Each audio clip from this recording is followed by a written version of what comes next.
Hi నమస్తే, welcome back to my channel Rama healthy recipes. ఈరోజు వీడియోలో ఇన్స్టెంట్ బ్రేక్ఫాస్ట్ రెసిపీని చూపించబోతున్నానండి.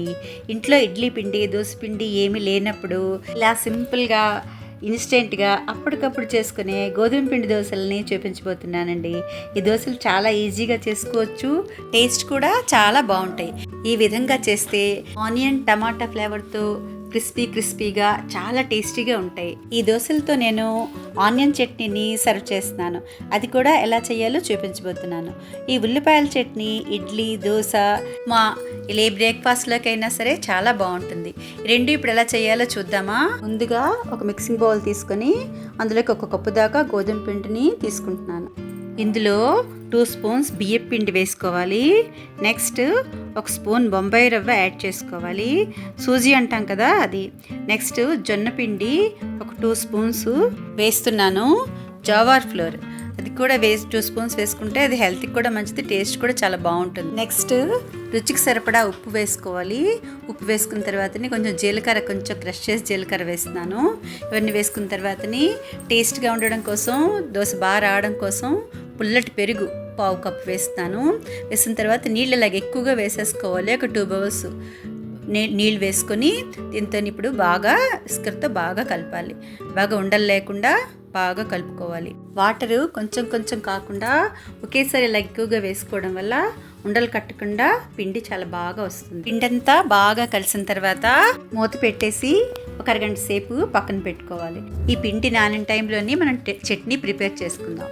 ముందుగా మూకుడు పెట్టి అందులో నేను ఒక 8 ఎండుమిరపకాయలు వేస్తున్నాను.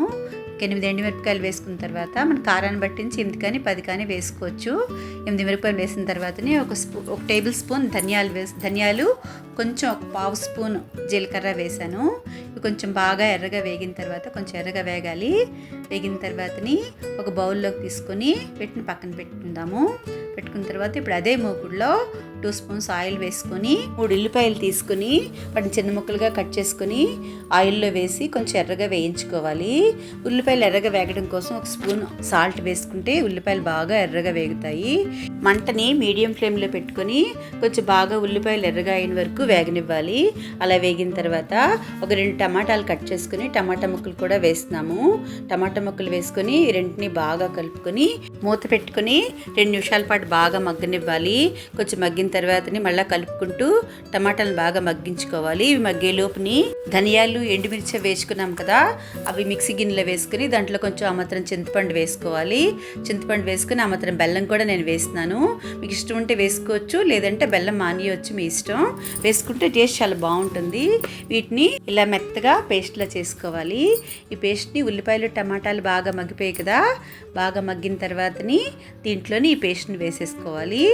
పేస్ట్ వేసేసుకొని బాగా కడిగేసి కొంచెం వాటర్ కూడా వేసేసుకొని బాగా మిక్స్ చేసుకొని దీంట్లో ఇప్పుడు రుచికి సరిపడా సాల్ట్, కొంచెం పసుపు కూడా వేసుకొని బాగా కలుపుకొని మంటని లో ఫ్లేమ్లో పెట్టుకొని మూత పెట్టి ఒక 2 నిమిషాల పాటు బాగా మగ్గనివ్వాలి. ఇలా చేయడం వల్ల ఇందులో ఉండే వాటర్ క్వాంటిటీ తగ్గి పచ్చడి వారం రోజుల పాటు నిల్వ ఉంటుందన్నమాట. ఈ స్టేజ్లో పొయ్యి ఆఫ్ చేసుకొని బాగా చల్లారిన తర్వాత మిక్సీ గిన్నెలోకి వేసుకొని బాగా మెత్తగా మిక్సీ చేసుకోవాలి. ఇప్పుడు ఈ పచ్చడికి పోపు పెట్టుకుందాము. ఒక మూకుడులో కొంచెం ఆయిల్ వేసుకొని కొంచెం జీలకర్ర, ఆవాలు, ఇంగువ, ఎండుమిరపకాయలు ఇవన్నీ వేసుకొని కొంచెం బాగా ఎర్రగా వేగిన తర్వాత కొంచెం కరివేపాకు కూడా వేసుకొని బాగా వేగిన తర్వాత మనం మిక్సీ చేసుకున్న చట్నీని ఇందులో వేసుకొని బాగా కలుపుకోవాలి. ఆయిల్ తేరిన వరకు బాగా కలుపుకుంటూ ఒక 2 నిమిషాల పాటు బాగా వేగనివ్వాలి. ఇలా వేగడం వల్ల ఈ పచ్చడి బాగా టేస్ట్గా ఉంటుంది. ఒక 1 వీక్ వరకు నిల్వ ఉంటుంది. ఫ్రిడ్జ్లో పెట్టుకుని ఏ బ్రేక్ఫాస్ట్లోకైనా చక్కగా వేసుకొని చక్కగా వాడుకోవచ్చు, చాలా బాగుంటుంది. ఈ పచ్చడిని సర్వింగ్ బౌల్లోకి తీసుకుని పక్కన పెట్టుకుందాం. దోశ పిండి బాగా నానింది కదా, ఇప్పుడు దీంట్లోకి మనం ఒక మిక్సీ గిన్నె తీసుకొని దాంట్లో 3 ఎండుమిరపకాయలు వేసుకొని వీటిని కొంచెం ఫైన్గా పేస్ట్లా చేసుకోవాలి. ఫైన్ పేస్ట్ చేసుకున్న తర్వాత 2 టమాటాలు కట్ చేసుకొని టమాటాలు కూడా వేసుకొని దీన్ని ఫైన్ పేస్ట్గా రెడీ చేసుకోవాలి. ఈ పేస్ట్ వేసుకుంటే దోశ చాలా టేస్టీగా చాలా బాగుంటుంది. ఇలా వేసుకోవడం వల్ల టమాటా వేసుకున్నాం కదా, టమాటా ఎండుమిర్చి వేసుకొని కొంచెం కొత్తిమీర కూడా ఒక హాఫ్ బౌల్ కొత్తిమీర కూడా వేసుకొని బాగా కలుపుకోవాలి. అన్నీ బాగా మిక్స్ అయ్యేలా కలుపుకున్న తర్వాత కన్సిస్టెన్సీ చూసుకుని కొంచెం వాటర్ వేసుకొని కొంచెం బాగా అలా పల్చగా కలుపుకోవాలి. తిక్కుగా ఉంటే దడసరిగా దోశలు వచ్చేస్తాయి, అస్సలు బాగోవు. మనం రవ్వ దోశ వేసుకున్నంత పల్చగా అలా పల్చగా రావాలి పిండి. అలా ఉన్నప్పుడే దోశ చాలా బాగా క్రిస్పీగా చాలా బాగా వస్తుంది. దోశ పిండి రెడీ అయిపోయింది కదా, ఇప్పుడు దోశల్లో వేసుకోవడానికి ఉల్లి చెక్కు, అల్లం, పచ్చిమిర్చి కూడా రెడీ చేసుకున్నాము. ఇప్పుడు పొయ్యి మీద తావా పెట్టి తావా బాగా హీట్ అవ్వనివ్వాలి, పొగలు వచ్చేలాగా. తావా బాగా వేడెక్కాక ఒక 2 స్పూన్స్ ఆయిల్ వేసి బాగా స్ప్రెడ్ చేయాలి. తర్వాత ఈ దోశ పిండిని బాగా కలుపుకోవాలి, అడుగు నుంచి బాగా కలుపుకోవాలి.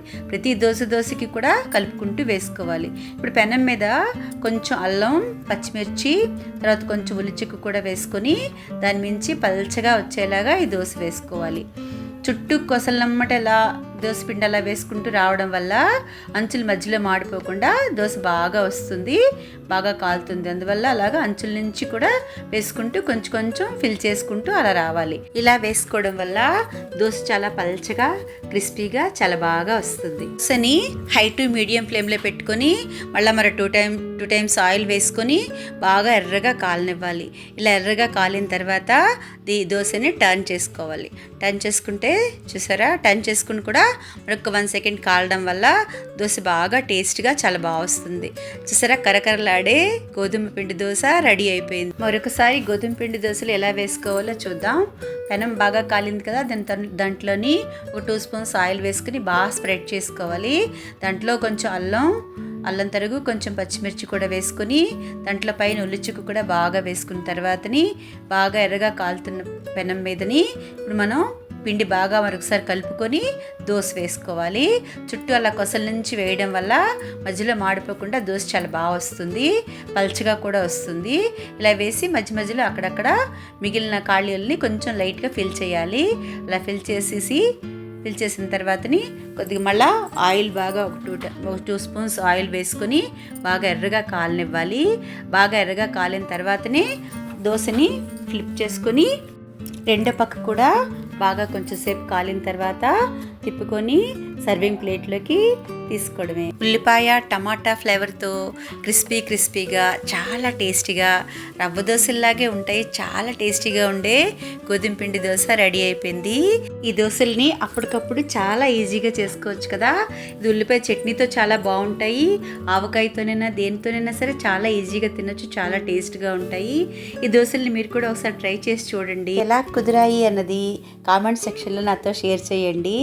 ఈ వీడియో కనుక మీకు నచ్చినట్లయితే లైక్ చేయండి, మీ ఫ్రెండ్స్కి రిలేటివ్స్కి షేర్ చేయండి.